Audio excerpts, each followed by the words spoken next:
Bonjour, je suis Lilia Santana de Fabrique Territoire Santé et je tenais tout d'abord à remercier le Salon des maires de nous avoir invités et donner cette possibilité de parler des enjeux de la santé et plus particulièrement du rôle des collectivités locales dans la lutte contre les inégalités sociales de santé. Donc pour cela, Fabrique Territoire Santé a associé à cet atelier certains de nos membres et partenaires, le réseau CCOMS et l'association Élus Santé Publique et Territoire. On va donc intervenir à quatre voix. Je vais pour ma part démarrer avec quelques éléments sur les inégalités sociales de santé, à partir notamment de ce que la crise actuelle nous en dit, et vous présenter les dynamiques territoriales de santé. Jean-Luc Roélan, psychiatre et directeur du CCOMS, vous parlera de santé mentale et vous présentera la démarche des contrats locaux de santé mentale. Laurent Elgozi apportera le regard et le point de vue d'un élu local. En gros, pourquoi, en tant qu'élu, s'intéresser à la santé mentale et comment agir, notamment avec les démarches territoriales de santé. Et enfin, Carole Bégou, coordinatrice à Échirol dans l'agglomération grenobloise, présentera la démarche et la réflexion, et puis des exemples concrets depuis sa collectivité. Donc, quelques mots pour démarrer sur Fabrique Territoire Santé. C'est donc une association, une plateforme nationale de ressources qui s'adresse à toutes celles et tous ceux, professionnels, élus, bénévoles, habitants, qui se mobilisent ou s'interrogent sur le bien-être des populations. Ce qu'on appelle les fabricants de la santé sur les territoires et qui portent donc des dynamiques, des démarches systématiques qui prennent en compte l'ensemble des facteurs qui impactent la santé. C'est ce qu'on appelle les déterminants de santé et qui placent aussi au cœur de la démarche la population et les habitants. Fabrique Territoire Santé est né il y a une dizaine d'années, donc sous le nom de Plateforme Ressources des Ateliers Santé-Ville, les ASV, qui étaient implantés dans les quartiers de la politique de la ville et qui ont toujours au cœur de leur approche la question de la participation des habitants et la réduction des inégalités sociales et territoriales de santé. On est devenu Fabrique Territoire Santé en 2017 pour prendre en compte la diversité des coordinations, notamment les contrats locaux de santé et les contrats locaux de santé mentale, puis l'ensemble des démarches, les médiateurs de santé, toutes ces démarches qui sont pas forcément estampillées du sceau d'un dispositif, mais qui vont dans le même sens et qui, bien évidemment, concernent l'ensemble de la population et pas seulement les habitants des quartiers politiques de la ville. Nos missions consistent donc tout d'abord à faire du lien, à rassembler les énergies, les initiatives, à faire réseau. Pour ça, il est nécessaire de partager des savoirs, des connaissances, des expériences, d'échanger des pratiques et des réflexions. Très concrètement, notre action, elle repose sur de l'apport de connaissances. Donc, il y a des journées de rencontres, d'échanges de pratiques, des formations. On a un site internet, une newsletter qui informe régulièrement nos membres, nos adhérents. C'est aussi la valorisation des acquis en termes d'expériences qui fonctionnent, de connaissances des situations sanitaires et sociales sur les territoires. Et c'est aussi un travail de plaidoyer sur la réduction des inégalités sociales et territoriales de santé et sur la place et le rôle des collectivités dans la lutte contre les inégalités sociales et territoriales.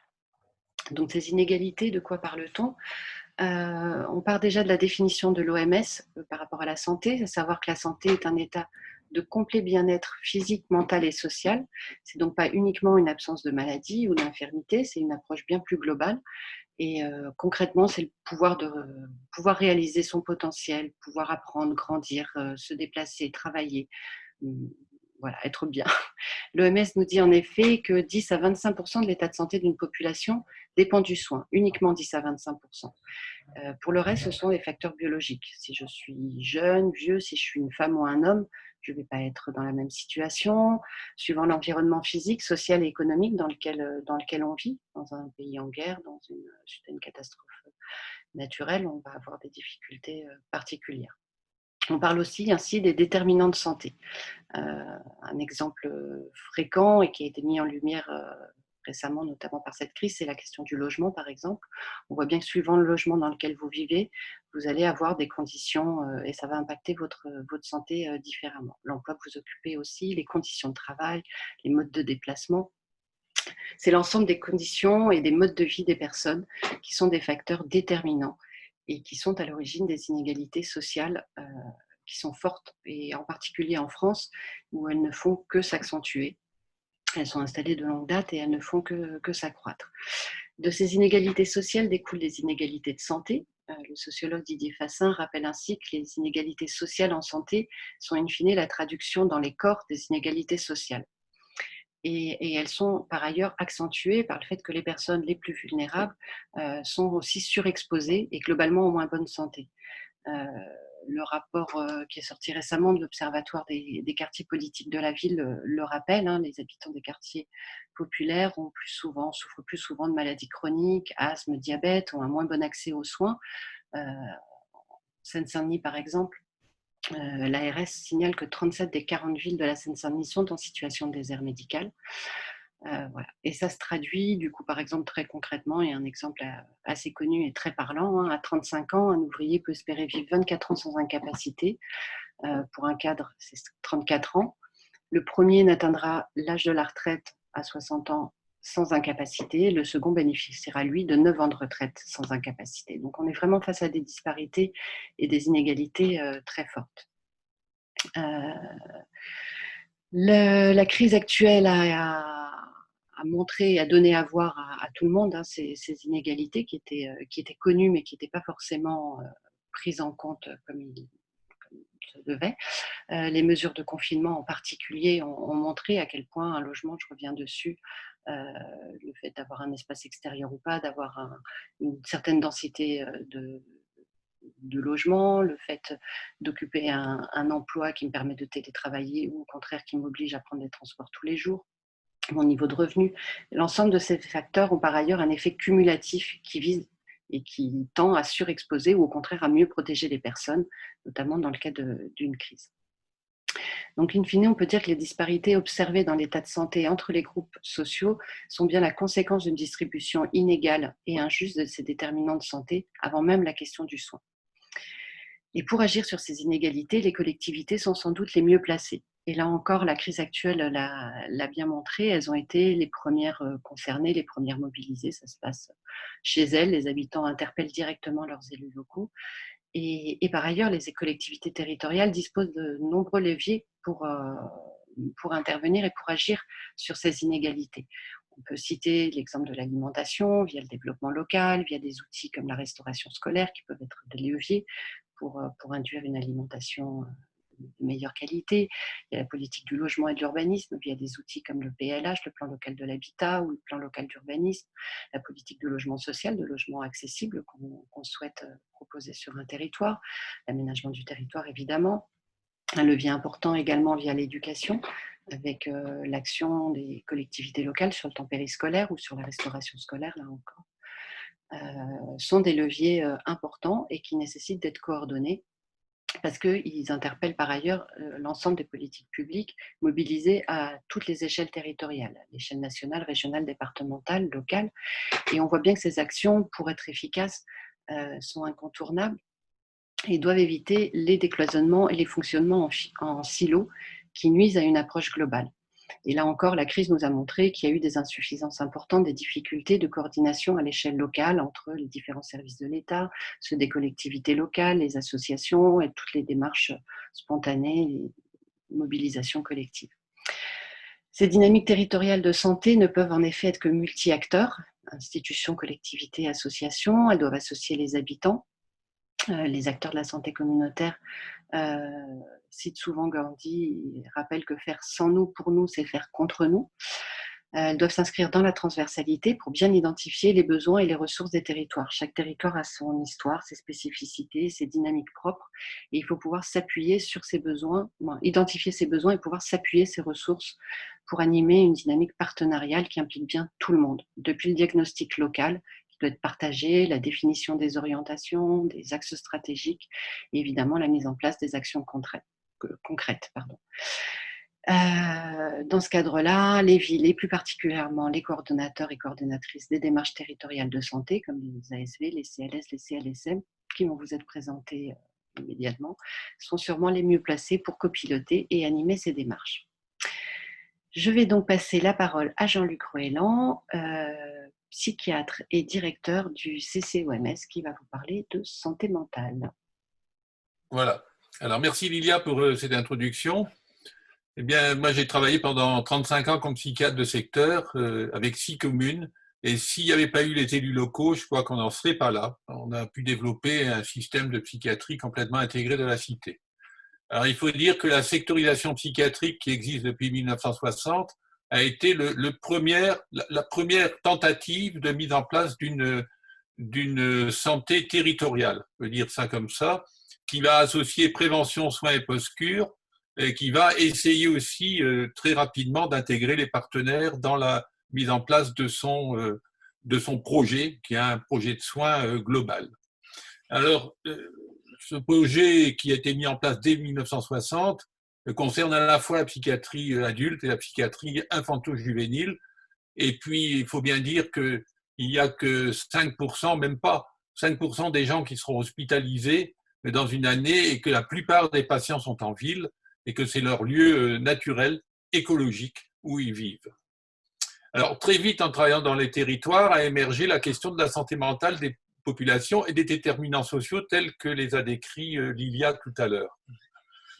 Voilà, très vite, nous nous sommes rendus compte que la prise en charge des personnes ayant des troubles mentaux ne dépendait pas uniquement de la psychiatrie, loin de là, mais avant tout de l'entourage, de la famille, des associations, de la médecine générale. Et que très vite, les élus sont venus nous voir en disant qu'ils étaient confrontés à la question de la détresse sociale, des traumatismes, des accidents de vie qui sont constants et qui viennent jusque chez eux, les interpeller. Mais enfin, qu'est-ce que c'est d'abord que la santé mentale? Alors, Lilia l'a dit tout à l'heure, la définition de l'OMS, c'est de la santé, c'est un parfait état de bien-être physique, mental et social. Donc, vous avez les trois. Alors, le Cosmos mental, qui est une vidéo qui a été réalisée par le Psycom, va nous éclairer sur ce qu'est cet équilibre qu'on nomme santé mentale. Je vous propose de la regarder ensemble.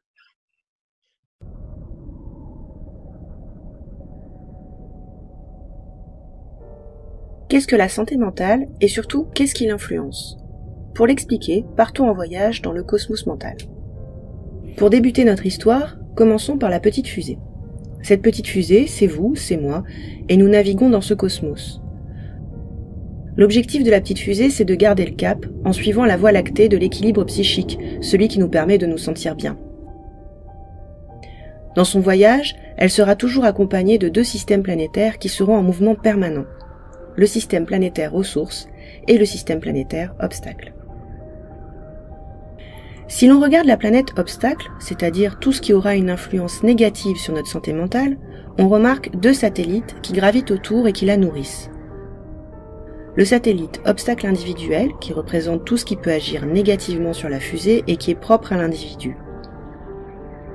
Et le satellite obstacle collectif, également négatif, mais qui concerne les influences extérieures à l'individu. En miroir, la planète ressource évolue elle aussi en permanence et se nourrit également de deux éléments. Les facteurs externes favorisants, comme par exemple un environnement familial bienveillant, une société dans laquelle l'accès aux soins est facilité, la reconnaissance des autres, etc. Et les ressources individuelles de la personne, que sont par exemple la capacité à demander de l'aide, à reconnaître ses émotions, à gérer son stress, etc. Autant de compétences qu'il est possible de renforcer, de consolider ou d'enrichir tout au long de la vie. Mais le cosmos est grand, et d'autres éléments peuvent impacter la trajectoire de la petite fusée. Par exemple, les astéroïdes accidents de parcours qui gravitent tout autour de la fusée et qui peuvent venir la percuter à tout moment. Ces astéroïdes sont toujours négatifs et violents et vont dévier la fusée de la Voie lactée. Si au moment du choc, la planète obstacle est plus grosse que la planète ressource, la fusée aura plus de difficultés à revenir sur la Voie lactée. C'est ce qui explique que face à un même événement, deux individus ne réagiront pas de la même façon. Autre élément du cosmos, les comètes Fée. Comme les astéroïdes, elles sillonnent le cosmos et peuvent rentrer en collision avec la fusée. Mais à la différence des astéroïdes qui percutent et continuent leur route, les comètes vont s'accrocher à la fusée et devenir un poids à porter. Il va falloir poursuivre son voyage avec cette difficulté. Cependant, on peut observer une adaptation intéressante de la fusée. En effet, il peut arriver que cette comète transforme l'individu en lui permettant de développer de nouvelles compétences pour faire face à cette difficulté. Le fardeau de départ peut devenir une force, redonnant un sens nouveau à sa vie et donc renforcer la planète ressource.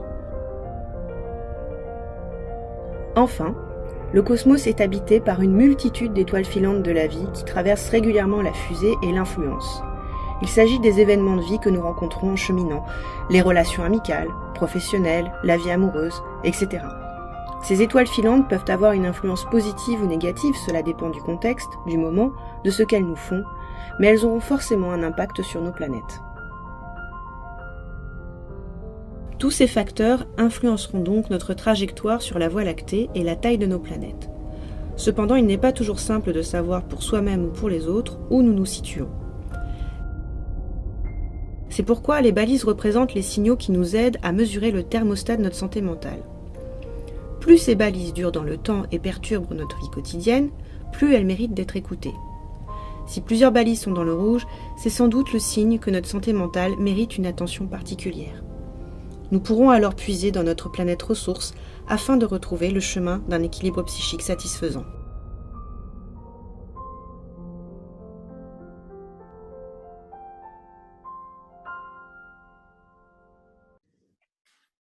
Eh bien, cette capsule est tout à fait intéressante puisqu'elle nous montre que nous sommes tous concernés par la santé mentale. Et je pense que la crise du Covid que nous venons de vivre collectivement nous a permis de constater, en tous les cas pour beaucoup de citoyens, que nous avons tous une santé mentale et qu'elle peut être mise à mal, comme on l'a vu pendant le confinement, et qu'il est important de se protéger. Alors, dans mon expérience personnelle comme psychiatre responsable d'un secteur qui ont desservi les villes de Faches-Tuménil, Ronchin, Hélène, Lézenne, Mons-en-Barœul, eh bien, dans la banlieue est de Lille, je n'aurais jamais pu mettre en place le système de psychiatrie que j'ai mis en place sans l'aide des élus locaux.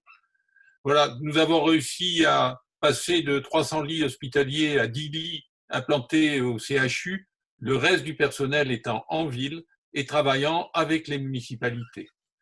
C'est l'engagement des élus locaux et des usagers, c'est l'engagement des familles et des services sociaux qui nous a permis de mettre en place ce dispositif. Les élus nous ont donné, avec les bailleurs sociaux, 150 appartements ces 25 dernières années. Nous avons mis en place des équipes de suivi dans les appartements, de réhabilitation psychosociale. Voilà, avec les généralistes, nous avons mis en œuvre des équipes de soins à domicile. Avec les usagers et les aidants, nous avons pu créer, avec l'aide des municipalités, des groupes d'entraide mutuelle et intégrer avec les élus toutes les activités artistiques, de sport, de formation à la santé dans les centres sociaux. Nous avons pu former à la santé mentale des porte-paroles des usagers, mais aussi des habitants, des travailleurs sociaux et des gens qui travaillent dans le sanitaire.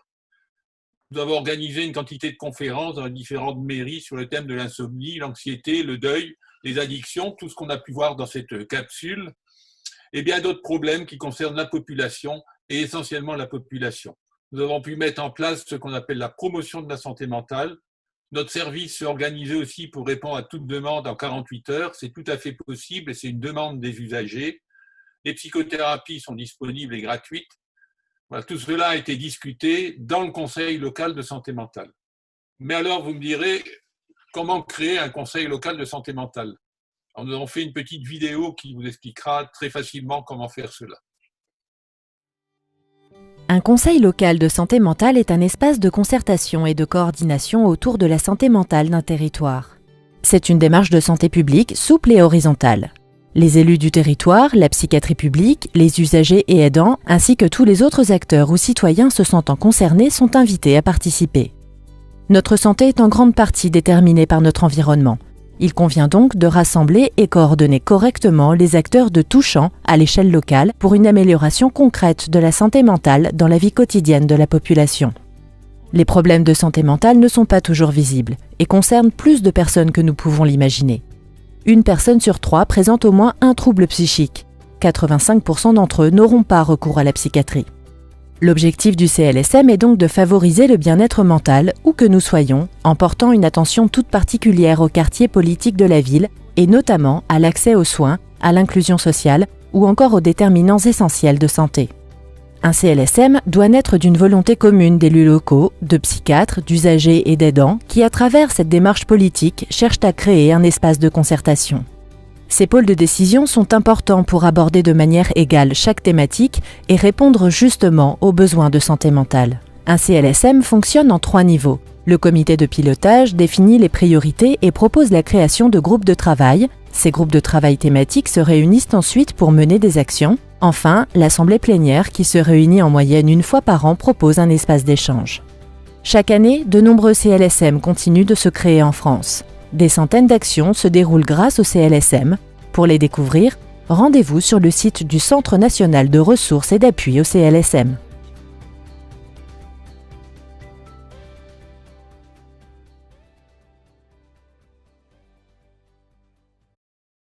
Voilà, donc le centre collaborateur de l'Organisation mondiale de la santé est à votre disposition de toutes les mairies de France pour la création, le soutien, le suivi, la formation des acteurs, pour le développement, l'amplification des conseils locaux de santé mentale. Nous avons été nommés Centre ressources national par le ministère de la Santé et l'Agence nationale de cohésion des territoires. La politique de la ville est en effet le prototype de cette action par le biais, on l'a bien vu quand on a créé les ateliers santé-ville, nous en sommes fortement inspirés. Et on a vu aussi pendant toute cette crise du Covid combien les conseils locaux de santé mentale, mais aussi les autres structures de proximité en santé ont été le chaînon essentiel entre les politiques nationales et l'application locale quand elles ont été actionnées. Donc, mesdames, messieurs les maires, créer des conseils locaux de santé mentale, c'est une action utile pour vos populations et pour la psychiatrie. C'est une action utile pour la santé. Nous en sommes à 250 en France. L'objectif est 800. On vous donne rendez-vous. À bientôt. Merci Jean-Luc Roeland. On va passer à Laurent Algozi qui va nous apporter le regard et le point de vue d'un élu local sur ces questions. Bien, bonjour à tous. Je suis très heureux d'intervenir dans le cadre de l'association, du congrès de l'association des maires de France, puisque j'ai été élu maire adjoint à Nanterre de 1989 à 2020 et que même si c'est fini, c'est évidemment des choses qui m'intéressent, qui me concernent et qui me touchent. Pourquoi les élus doivent s'intéresser aux questions de santé alors que chacun le sait, la santé n'est pas une compétence communale.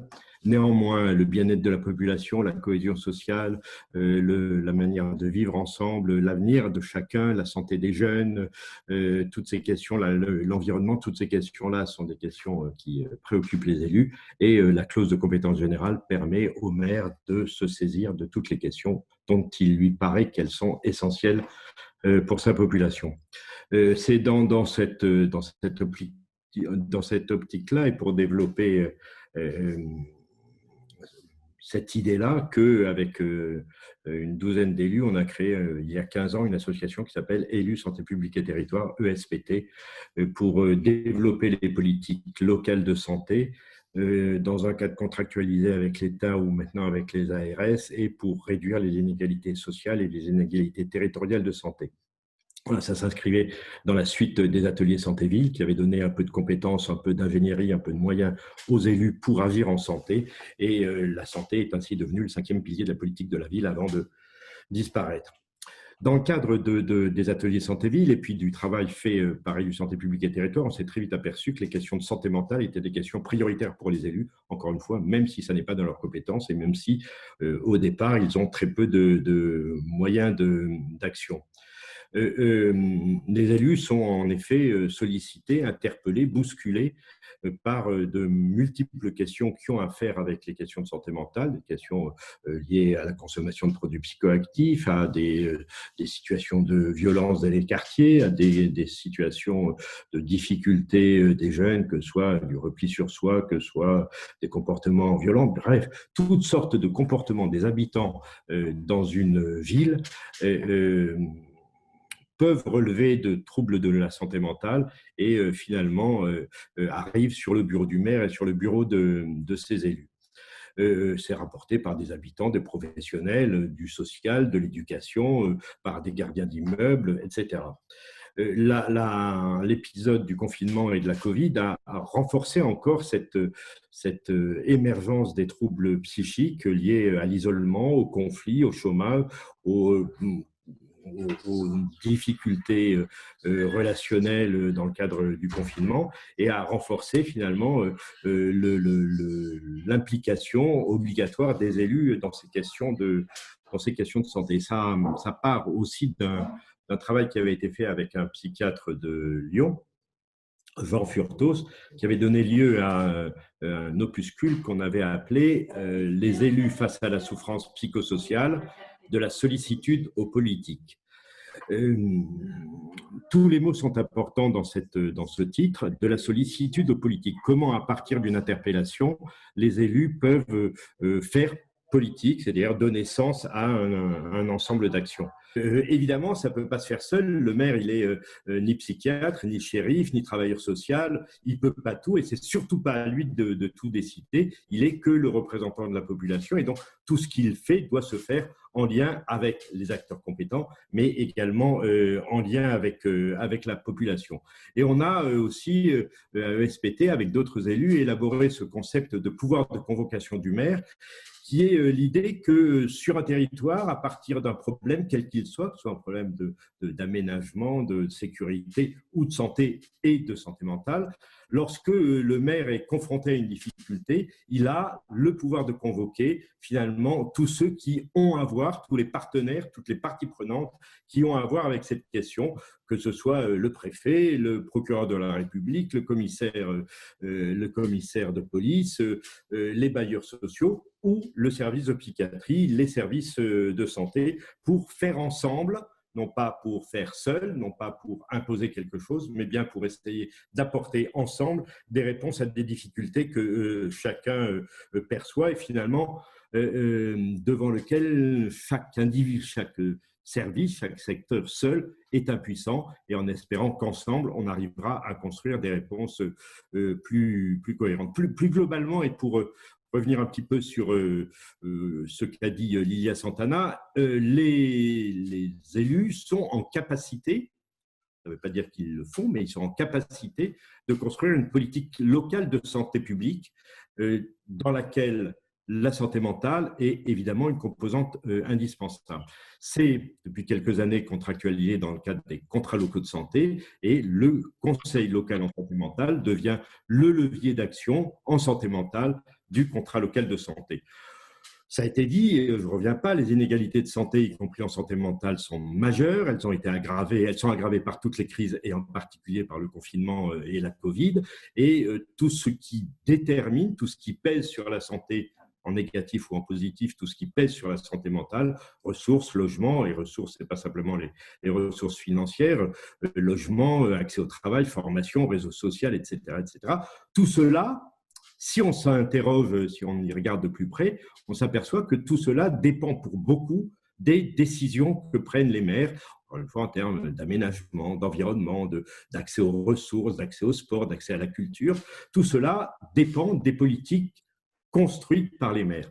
Les politiques nationales, mais la mise en œuvre de ces politiques nationales, la façon dont on les met en œuvre, les partenaires avec lesquels on les met en œuvre, tout cela dépend des maires. Et donc, les maires ont un rôle majeur finalement dans la construction de la santé de la population, dans la création ou pas de facteurs favorables à la santé, dans la création ou la réduction des inégalités sociales et territoriales de santé et l'état de santé de la population sur un territoire est finalement, on pourrait dire, la résultante ultime de toutes les décisions que les maires prennent. D'où leur responsabilité majeure et le fait qu'ils sont interpellés, mais ils sont aussi en capacité d'agir, en capacité de mettre en forme de manière, ça a été dit, je le répète, interprofessionnelle, interinstitutionnelle, avec les associations, avec les habitants, bref.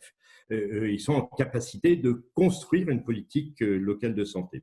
En santé mentale, Jean-Luc l'a dit, pendant des années, on a travaillé ensemble à finalement coélaborer ce qui est devenu aujourd'hui le Conseil local de santé mentale, en tout cas dans sa forme, puisque les premières recommandations avaient été faites par le CCOMS et Élus Santé publique et territoire, et le référentiel national en est très très largement issu.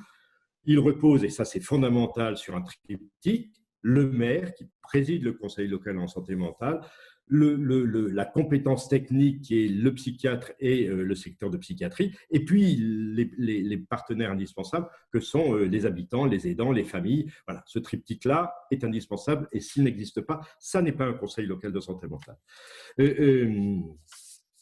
Là encore, le pouvoir de convocation du maire est majeur pour avoir autour de la table, encore une fois, la police, la justice, les bailleurs, les services sociaux, les services culturels, les services sportifs, l'éducation nationale, bref, tous ceux qui, d'une manière ou d'une autre, vont contribuer à la santé mentale de la population. Cet outil-là, ce nouvel outil, est donc complètement intégré dans les politiques municipales, il est complètement transversal, il est intégré dans la ville, intégré dans la cité, et c'est dans ce sens-là qu'on peut parler de psychiatrie citoyenne, surtout si l'on a comme conviction que cet outil doit permettre aux personnes souffrant de troubles psychiques d'être des citoyens à part entière, bénéficiant de l'ensemble des biens, des services, y compris, encore une fois, culturels, y compris de citoyenneté, de participation aux décisions, comme n'importe quel habitant dans la cité. Cette mise en convergence de tous les services, de tous les acteurs pour une psychiatrie citoyenne a pour objectif l'égalité des droits, l'égalité des places, le recours aux services, mais également contribue à la cohésion sociale, à la tranquillité publique, à rassurer la population sur un certain nombre de difficultés, de troubles, de violences, de choses qui sont difficiles à comprendre et qui ont besoin d'être éclairées par les compétences de la psychiatrie. Ça permet également de contribuer, ça contribue à la lutte contre la discrimination par l'information de la population, ça contribue au rétablissement psychosocial des personnes souffrant de troubles psychiques et à leur accès, encore une fois, à la pleine citoyenneté. Alors, on voit bien la valeur ajoutée pour l'ensemble de la société d'un tel dispositif, pour les personnes souffrant de troubles psychiques, évidemment, et donc la plus-value qu'il faut absolument pouvoir développer. Quelques exemples d'actions.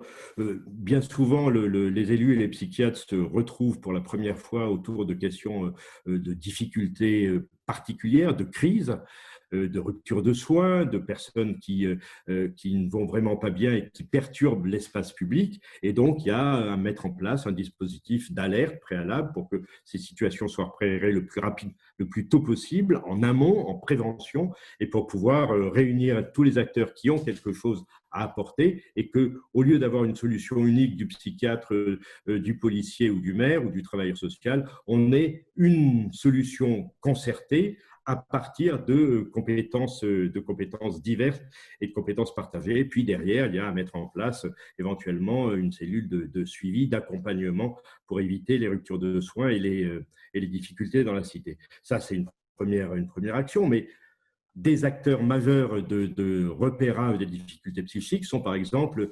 les gardiens d'immeubles. Quelle formation peut-on leur donner pour qu'ils soient en alerte et en capacité de saisir le CLSM en cas de difficulté pour y apporter des solutions. On peut également travailler sur la question de la souffrance psychosociale des jeunes, la question des addictions, mais pas seulement, la question de l'isolement, des ruptures scolaires. Tout ça, ça peut donner lieu à un travail avec tous les acteurs au sein du CLSM. De même, l'accès au logement, qui est une question extrêmement difficile et quelquefois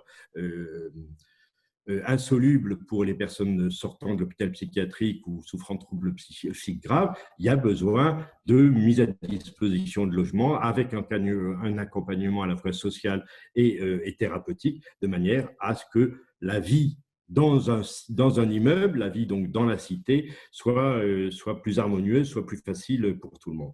Il y a également l'accès à l'ensemble des services, la création de structures adéquates, par exemple créer un centre d'accompagnement aux soins médico-social pour les personnes souffrant de troubles psychiques dans du logement accompagné. Ça relève évidemment, entre autres, de la ville. Pas seulement, mais évidemment, si la ville n'est pas présente, ça ne se fera pas. Pour conclure, on s'aperçoit que ce soit en santé mentale ou que ce soit plus globalement pour les questions de santé publique.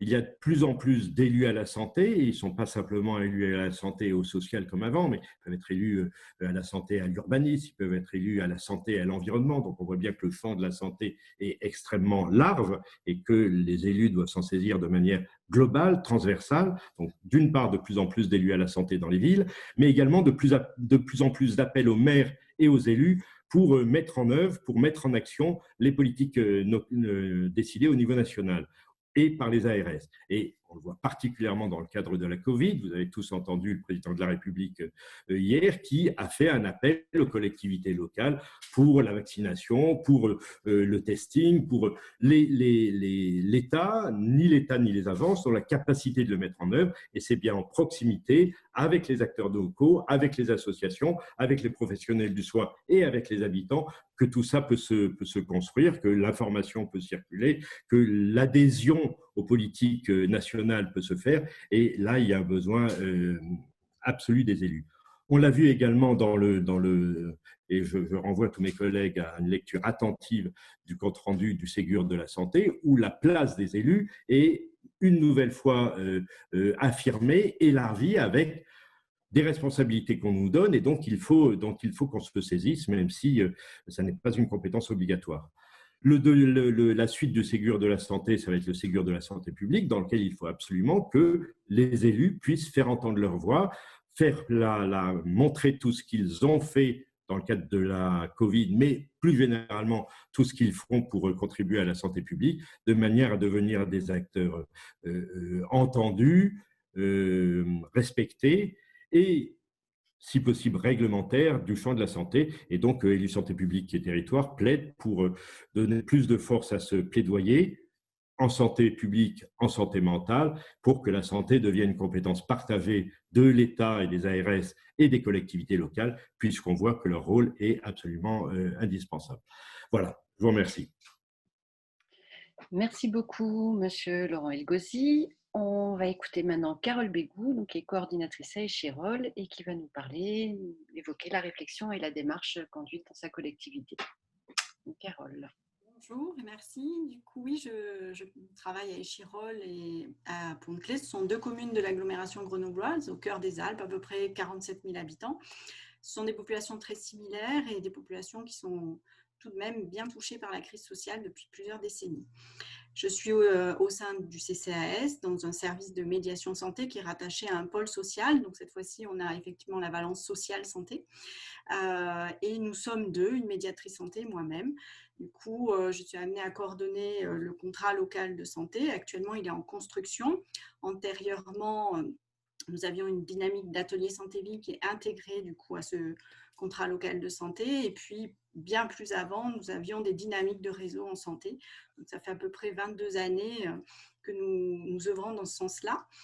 Le volet santé mentale du contrat local de santé, comme on l'a dit tout à l'heure, c'est le CLSM. Il est tout récent puisqu'il a à peine 1 an, mais c'était une priorité que les élus souhaitaient mettre en place. Et depuis 6 mois, nous accompagnons la mise en place d'une communauté professionnelle de territoire en santé qui est une autre dynamique également, dont je parlerai plus tard. Donc c'est vrai que ces dynamiques, moi ce que je trouve d'important, c'est qu'elles facilitent le travail à plusieurs, le décloisement, et il y a un réel enjeu de transversalité, on l'a chacun dit, qui facilite cette complémentarité pour faire mieux face aux difficultés. Et moi, ce que j'entends, c'est que d'une part, les professionnels disent « enfin, on n'est pas seul quand on est face à des difficultés ».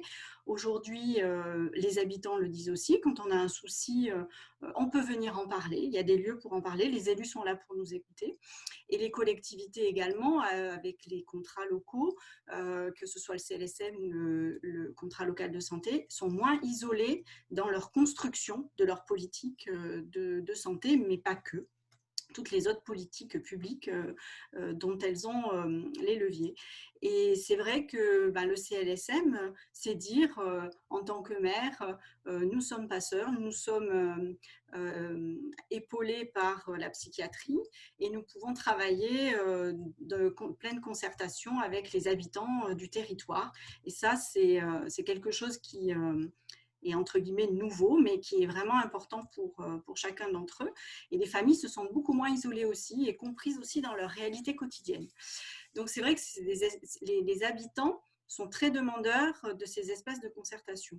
Le contrat local de santé, c'est la même chose, mais c'est à l'échelle de la santé en général.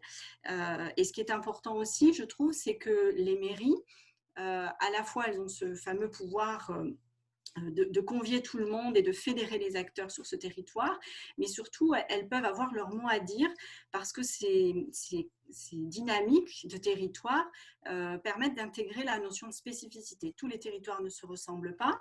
Nous avons un territoire qui est avec beaucoup de personnes âgées et beaucoup de personnes jeunes, les jeunes notamment en très grande précarité, ce qui veut dire que les actions qu'on peut mettre en place, on peut les cibler aussi sur ces populations-là. La proximité, on l'a dit, c'est quelque chose d'essentiel, c'est l'échelle du lien, c'est là où se construit notre humanité. Et les habitants, quand ils ont un souci, ils se tournent vers qui? Vers le maire et ses élus. Et ça, je trouve que c'est important qu'on garde une échelle qui ne soit pas anonyme pour les habitants, d'autant plus quand on a un climat très anxiogène. Et ça participe énormément à ce qu'on appelle la démocratie dans notre société. Ces démarches, ce que je trouve aussi d'important, c'est qu'elles sont ciblées. Donc, l'atelier santé-ville, on est très attentif à des démarches qui peuvent émerger au niveau des quartiers politiques de la ville. Donc, c'est vrai que nous, on a eu des habitants qui se sont mobilisés en tant que parents d'élèves, qui étaient soucieux de la santé de leurs enfants et qui ont souhaité travailler sur l'alimentation, l'activité physique et aussi la dimension éducative. Donc, ils nous ont rencontrés en nous disant, voilà, on a ce projet, comment on peut faire? Et c'est eux-mêmes qui sont allés voir l'école, qui ont réuni le centre communautaire de santé de leur quartier, qui ont mis en place des jardins collectifs et en fait toute une dynamique autour de ce projet pour qu'en fait il soit accessible à chacun, aux plus petits comme à la famille, aux maris, aux femmes. On a travaillé sur toutes ces dimensions, le genre, les questions discriminantes. Et du coup, on a pu aussi travailler sur le fait que le matin, les enfants, pour la plupart, ne déjeunaient pas. Donc, qu'est-ce qu'on peut faire pour que finalement, ils aient envie de déjeuner, etc. etc. Et donc, en étant participatif, on avait ce pouvoir de changer les choses.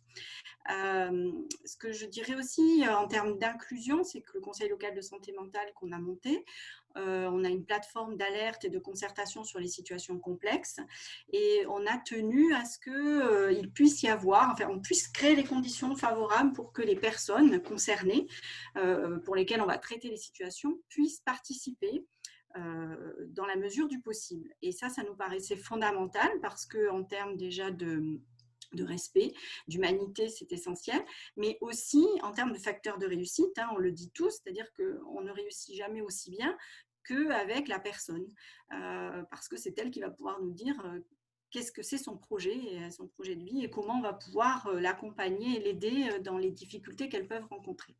Et je trouve en plus que ça crée une certaine humanité, ça change nos postures professionnelles.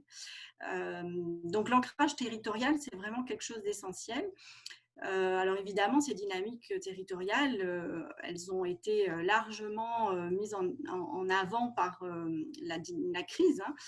Nos habitudes de travail nous ont apporté une grande plus-value, une réactivité, puisque en situation de crise sanitaire, l'enjeu c'est la réactivité et rompre l'isolement. Et du coup, c'est vrai que ça, c'était quelque chose d'important. En plus, en tant que coordinateur, on n'est pas nous-mêmes isolés. On travaille avec un collectif santé à l'échelle régionale. Moi, en étant administrative à la Fabrique des territoires, j'ai pu du coup me mettre en lien avec toutes les coordinatrices et ça nous a permis d'être rapides en peu de temps. Et ça, je crois aussi que voilà, il faut le rappeler. Dans ces circonstances-là, c'est important. Les habitants étaient très inquiets. Du coup, que faisait-il? Il se tournait vers les élus, le CCAS, pour dire, voilà, je ne peux pas aller récupérer mes médicaments, comment je fais, je ne peux pas aller faire mes courses, je ne comprends plus rien, où est-ce que je peux consulter, je n'ai pas de masque, comment on se procure une attestation. Voilà, ça, c'était les préoccupations, les premières préoccupations dans les premiers jours de la crise. Et il fallait qu'on soit là. La ville avait choisi de maintenir l'ouverture du service en aménageant les mesures nécessaires de protection parce que c'était important de pouvoir répondre présent. On a mis en place une cellule d'accueil et d'écoute. On a aussi organisé des distributions alimentaires, parce que comme on l'a dit, en situation de crise, les gens qui ont des situations très précaires en termes d'emploi, du jour au lendemain, perdaient leur emploi. Donc, à la fin du mois, il n'y avait pas de quoi acheter à manger. Donc, comment on peut acheter à manger? Comment on trouve des masques? Il a fallu organiser toute une chaîne solidaire pour fabriquer des masques. Donc, voilà, là, c'est vrai que les élus ont joué un rôle important. On a construit un plan solidaire qui permettait un petit peu de donner de l'information. Si je veux aller au cimetière, est-ce que c'est possible? Je suis inquiet, où est-ce que je peux manger, etc., etc.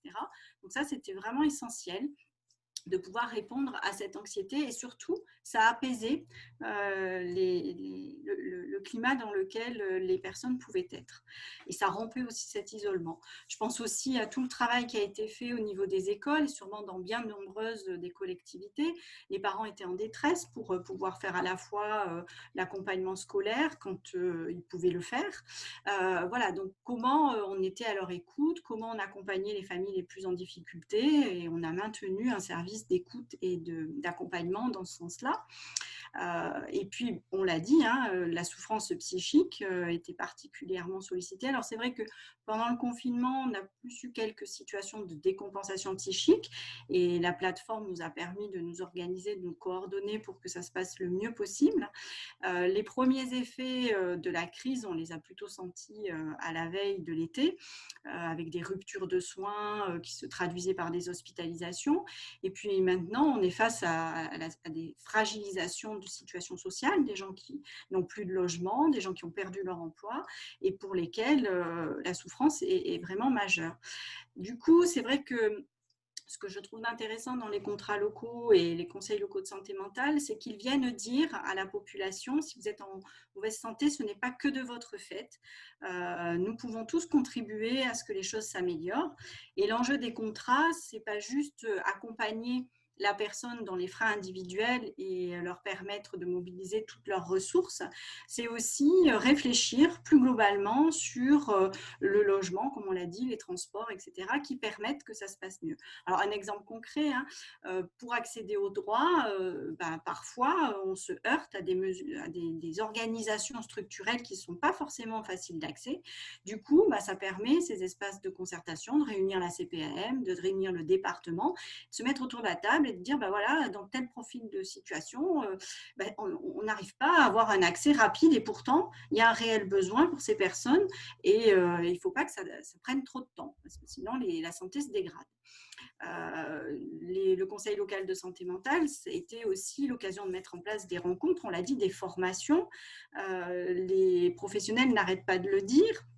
On met enfin des visages sur des noms, mais au-delà de cela, on a aussi une ouverture sur les habitants. On l'a dit, les habitants sont partie prenante de ces dispositifs, ils ont leur mot à dire et on fait avec eux. Les élus aussi ont été demandeurs de pouvoir être informés sur toutes les problématiques de santé mentale dans la cité et comment, avec la psychiatrie, ils peuvent mieux travailler ensemble. La lutte contre les discriminations. Cette année, la thématique de la semaine d'information en santé mentale, c'était discrimination et santé mentale. Notre collectivité est engagée depuis très longtemps sur les questions de discrimination dans le genre, ethnologique, etc. Et du coup, là, on a pu effectivement travailler ces questions-là. Plus ça se parle, plus les gens peuvent s'approprier des savoirs, travailler leur représentation, plus on change et le lien se construit. Le contrat local de santé, ça a été aussi l'occasion de se mettre autour de la table sur l'adaptation au changement climatique et les impacts sur la santé. Et on voit bien que travailler par exemple sur les parcours fraîcheurs, c'est se poser la question des déplacements à pied, déplacements à vélo, déplacements en transport en commun, les points d'eau, les salles fraîcheurs, qui soient dans des lieux privés ou publics. Et forcément, tout n'est pas la propriété de la commune, tout n'est pas compétence de la commune. Et le fait de pouvoir travailler avec le département, l'intercommunalité, du coup, on se complète et on se potentialise. Et je trouve que ce qui est important aussi, c'est que ça donne de la lisibilité à l'intervention publique parce qu'aujourd'hui, qui fait quoi ? Ça, c'est ce qu'on entend souvent. Alors, c'est à la fois normal, il faut s'adapter, donc il faut faire évoluer nos dispositifs, ce qui fait que nos modalités de travail changent, mais il faut avoir la possibilité de se le dire. Et ça, c'est important. En tout cas, c'est ce qui est ressorti comme des choses essentielles, autant des élus que des partenaires et des habitants. Par ailleurs, on a aussi au niveau de nos territoires une situation très critique sur l'accès à un médecin traitant. Donc nos élus ont organisé des rencontres pour faire déjà un état des lieux et créer les conditions favorables à la fois pour l'installation de projets de maisons de santé pluridisciplinaires, mais aussi par rapport à l'émergence de ce qu'on appelle les communautés professionnelles de territoire en santé. Et on voit bien qu'il y a un réel enjeu dans les articulations de tous ces dispositifs parce que chacun en fait peut contribuer à des places différentes et faire converger les services publics.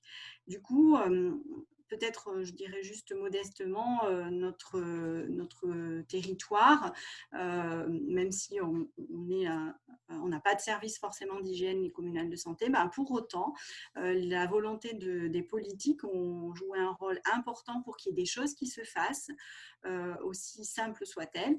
Et nous avons le soutien autant de la politique de la ville que de l'ARS. Donc c'est vrai qu'à un moment donné, on voit bien que réduire les inégalités sociales de santé, c'est faire converger nos différentes politiques. Voilà, je vous remercie. Merci beaucoup, Carole. Donc, on arrive à la fin de notre atelier. Peut-être 2 mots en guise de conclusion. Donc, rappelez que la Fabrique travaille depuis longtemps sur la territorialisation des politiques de santé, parce que comme on vient de le voir à travers ces 3 témoignages, la santé se fabrique d'abord dans les territoires. Donc, je tenais encore à remercier Carole Bégou, Jean-Luc Roëlan et Laurent Elgozi pour leurs exposés, leurs témoignages qui montrent bien à quel point il est important de mettre en place des dynamiques territoriales de santé qui permettent de mettre en place des actions plus pertinentes, plus efficaces, parce que plus globales, mais qui permettent aussi d'engager toute une démarche de réflexion sur le projet global de la collectivité et la question du bien-être et de la santé des habitants. Pour finir, il nous semble que plus que jamais, dans la période actuelle, avec la crise sanitaire et sociale que l'on connaît, qu'il est temps de mettre en place une politique nationale de santé avec une déclinaison locale, mais qui se fasse avec les associations et les habitants, et agir en amont, évidemment, par des politiques publiques qui garantissent les droits fondamentaux, qui rendent effectif l'accès à un logement, à un revenu, à une alimentation saine et de qualité. Ceci implique des politiques publiques qui soient garantes des services publics d'une part, et la reconnaissance de la place stratégique des dynamiques territoriales de santé et des collectivités territoriales d'autre part. On ose même espérer que la crise actuelle soit une opportunité pour donner une nouvelle impulsion aux dynamiques des contrats locaux de santé, ateliers santé-ville ou contrats locaux de santé mentale et réduire les inégalités territoriales de santé en s'appuyant sur les expériences et l'expertise d'ores et déjà développées sur les territoires, puisque ça fait des années, 15 ans, 20 ans, on l'a vu à travers ces différentes présentations, que des expériences et une expertise se sont développées. Voilà, merci beaucoup et en espérant que l'année prochaine, on puisse avoir un vrai débat avec un temps d'échange, parce que c'est notre grand regret. Ce format nous a permis d'être présents, mais a empêché le débat et ce n'est pas dans nos habitudes en plus. Voilà, merci beaucoup à tous. Au revoir.